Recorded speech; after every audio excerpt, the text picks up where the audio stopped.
Internalized homophobia is not an easy thing to go through. I certainly went through more than a decade of it. It led me down medical transition. It led me down a path of extreme self hate to the point where it was just very loud in my thoughts and in my body. Now I don't experience that. I don't. It takes a lot of self acceptance and self love to get there. It didn't take me one day to really release that. It took me several years. I've been on a healing journey mentally, physically, and spiritually the last 5 years. And I'm finally at a place where I can sit with any emotion and just sort of sway and breathe and relax into it. So today I am going to share a little bit about sacred sexual energy. This is available to read more in depth on my Substack, so check out the links below. I also do life coaching for rewiring your sexual energy, as well as helping those that are detransitioning, gender confused, or anything at all. If you want to learn self-love, contact me. I gave my body away so easily to so many men because the internalized homophobia was this strong belief created in childhood that said, there's something wrong with me. I'm unlovable. I'm an abomination. I can't be me.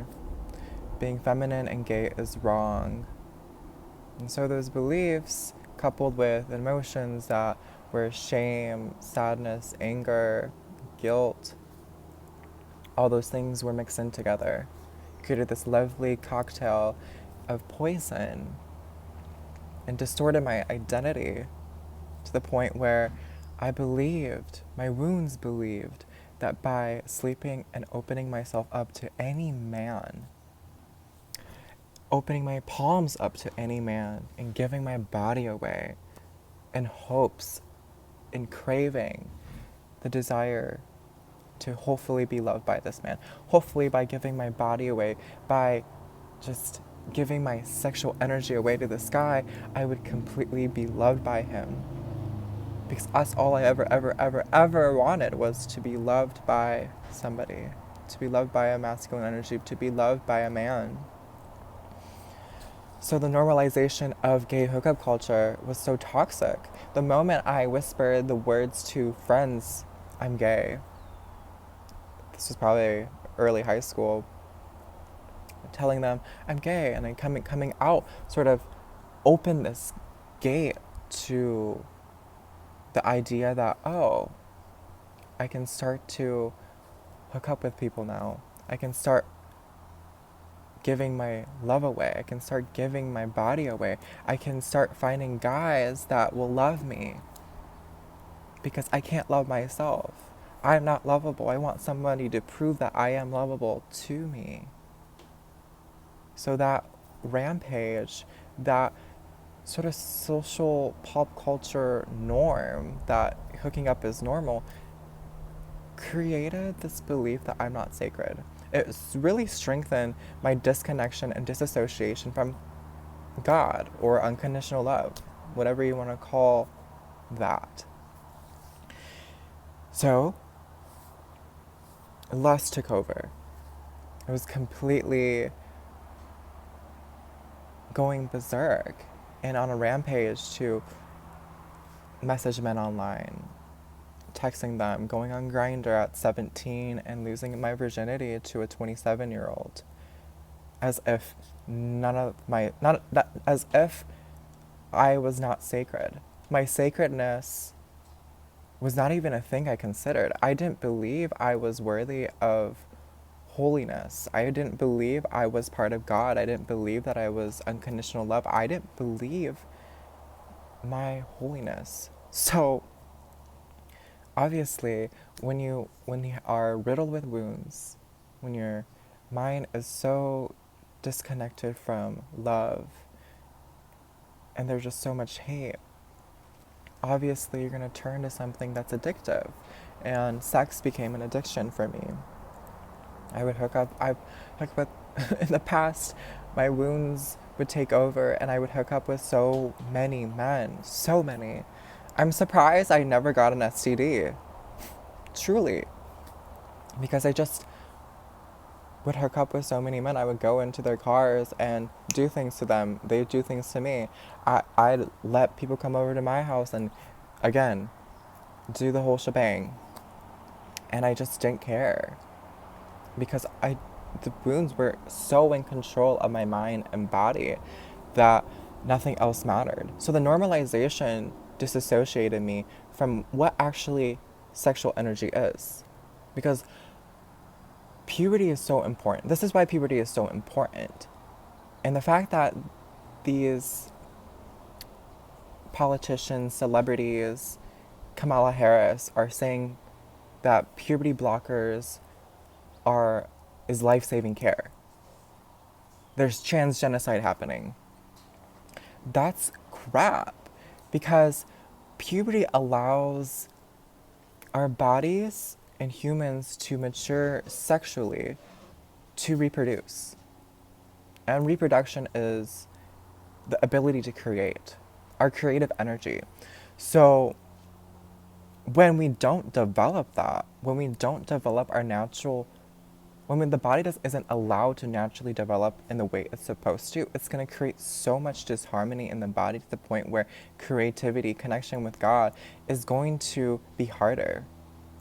It's going to be difficult, because sexual energy is our connection to God, our ability to create. So like our creativity is connected to our sacral chakra, which is the creative center, which is the reproductive center. It's associated with the sexual organs.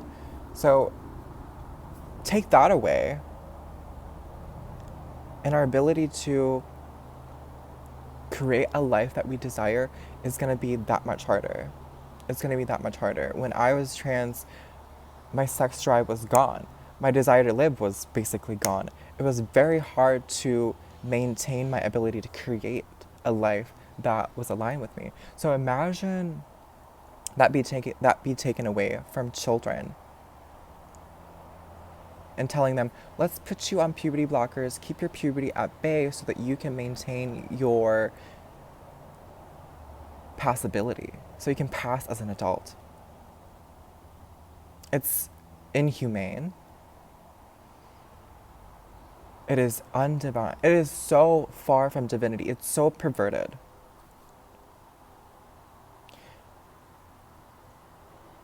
Part of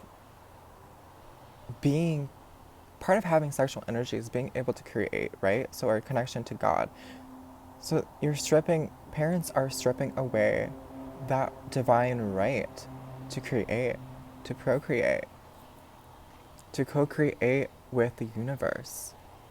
Is this intense power within us that can literally create new realities, can create babies, can create new life, that can usher in a soul into a female body, and then bring that into the world, and that baby that comes out of that woman can literally change the world just by being them. So imagine that all being taken away, that power being taken away. What's left? What's left? I don't know. And that's something to get curious about, because the quality of sexual energy matters. Sexual energy is just creative energy. So after going through puberty, the sexual energy develops. It's building in our body.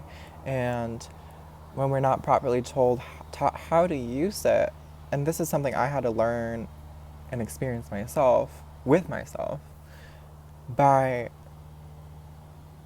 understanding that the quality of sexual energy depends upon the intention.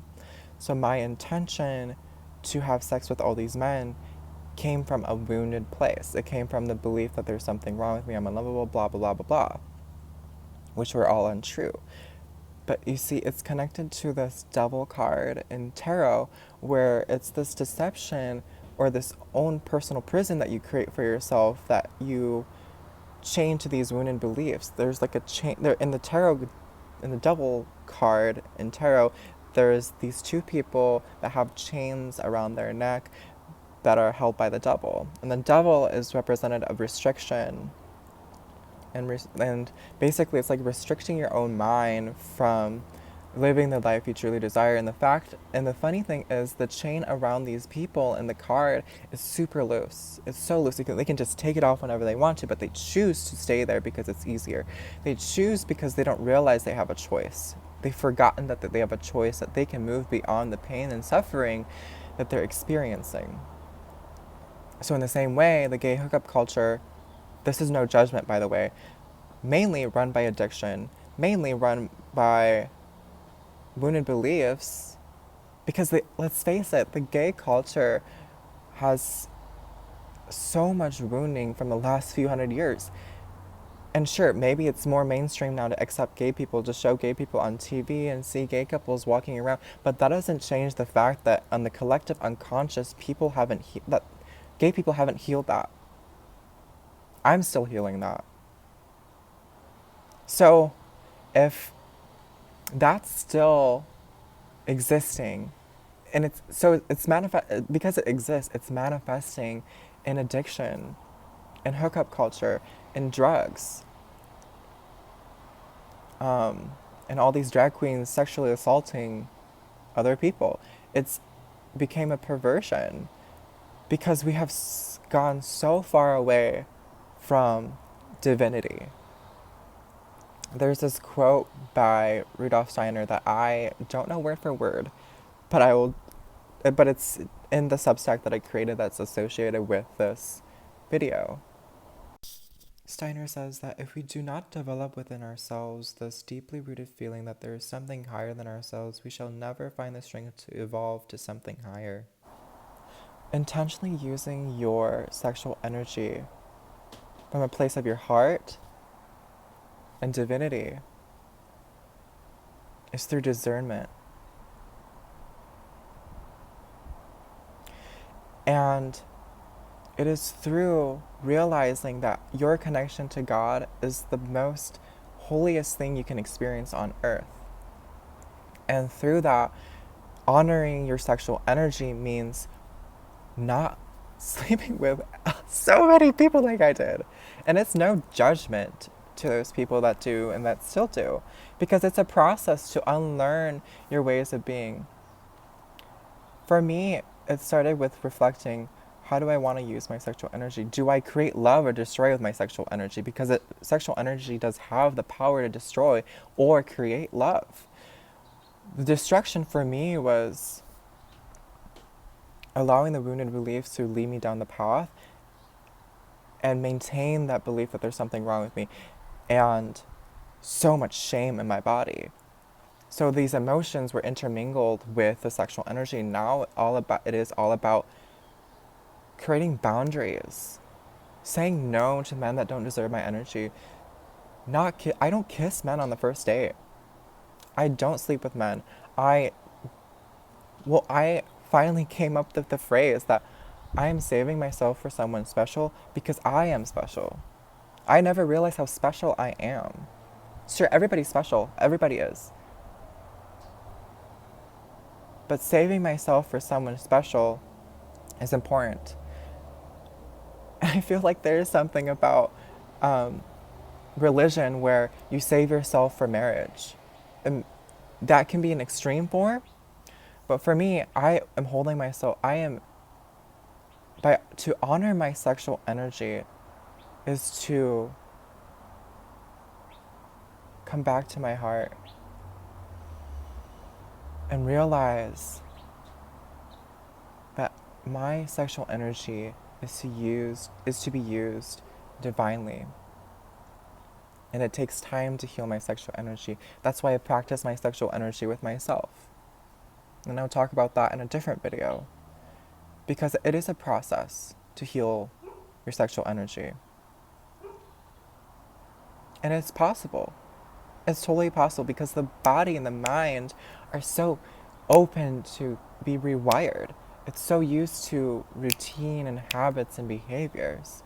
So it's all about shifting the behavior that once was to something that comes from a place of your from unconditional love, and being able to show up with unconditional love with your sexual energy, because that creates more divinity in the world and within you, because the world outside of you reflects the world within you, or vice versa.